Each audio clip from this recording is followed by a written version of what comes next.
Welcome to Motivation with Mark. Have you ever looked at a dream you once had and felt a pang of regret? Have you ever thought, I'm too old for that now, or that ship has sailed, or it's just too late for me? If you have, I want you to hold on to that thought, because today's story is a powerful reminder that time is a concept, but passion is a force. That the only thing that truly makes it too late is the decision to never begin at all. This is the story of Arthur, a man who proved that a new chapter can start on any page at any time. Arthur had worked at the same shoe factory for 45 years. His life was a study in routine. Wake up at 6, make a simple breakfast, walk to the factory, work his shift on the assembly line, walk home, eat dinner, watch a little television, and go to bed.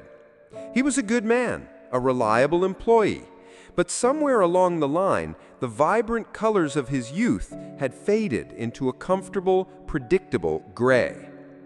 His lifelong dream had been to paint.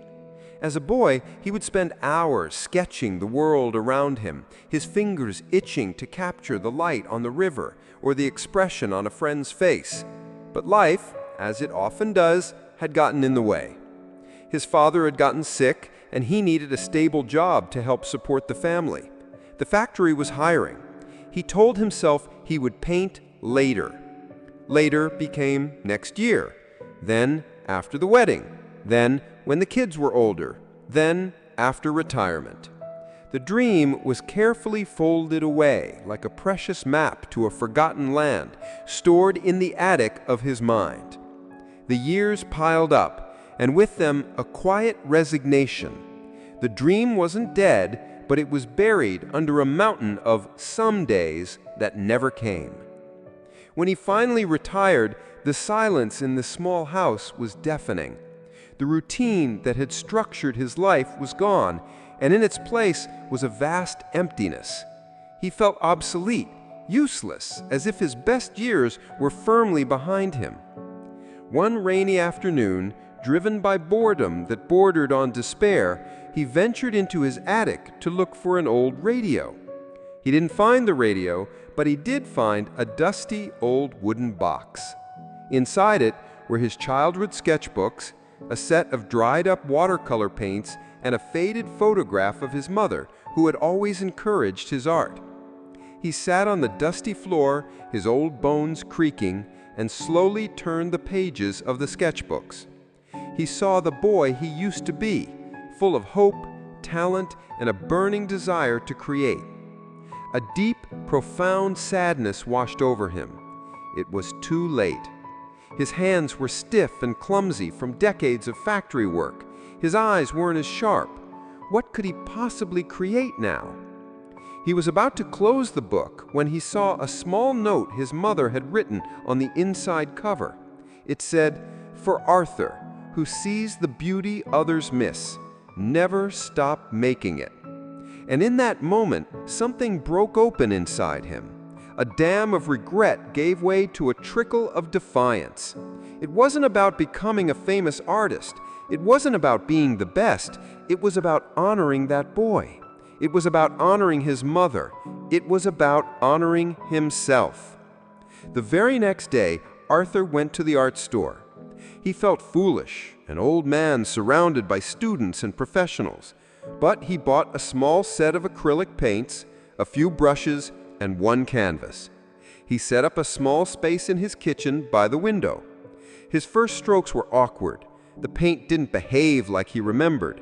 The image in his head didn't match what appeared on the canvas, but he didn't stop. He painted every single day. He painted the view from his window. He painted the jar of flowers on his table. He painted from the old photograph of his mother.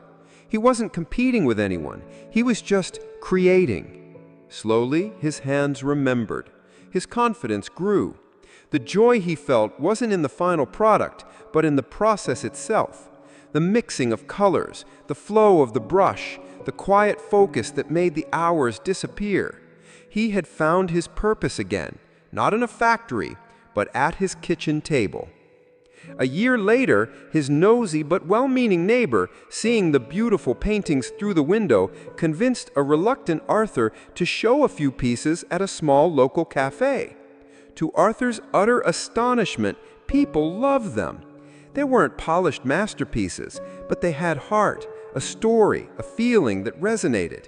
He didn't sell them for much, but that wasn't the point. A woman bought the painting of his mother, tears in her eyes, saying it reminded her of her own. At the age of 68, Arthur held his first art show. He wasn't a retired factory worker anymore. He was an artist. He had proven that it is never, ever too late to become what you might have been. And that is the crucial, life-affirming lesson from Motivation with Mark. Arthur's story is a testament to the fact that your dreams do not have an expiration date. The clock you hear ticking is not a countdown to your end. It is a metronome keeping time for the music you have yet to play. So many of us treat our lives like a book with a fixed number of chapters, believing that if we haven't achieved a dream by a certain age, the opportunity is lost forever. That is a lie we tell ourselves to avoid the vulnerability of starting. The truth is, your life is a blank canvas, and you are holding the brush. Today is not too late. This very moment is the perfect time to begin. That thing you've always wanted to do, learn the guitar, write a book, start a business, learn a language, paint, it is waiting for you. It doesn't care how old you are, it only cares that you show up. Don't let the regret of yesterday steal the possibility of today. The time that has passed is gone. All you have is the present moment.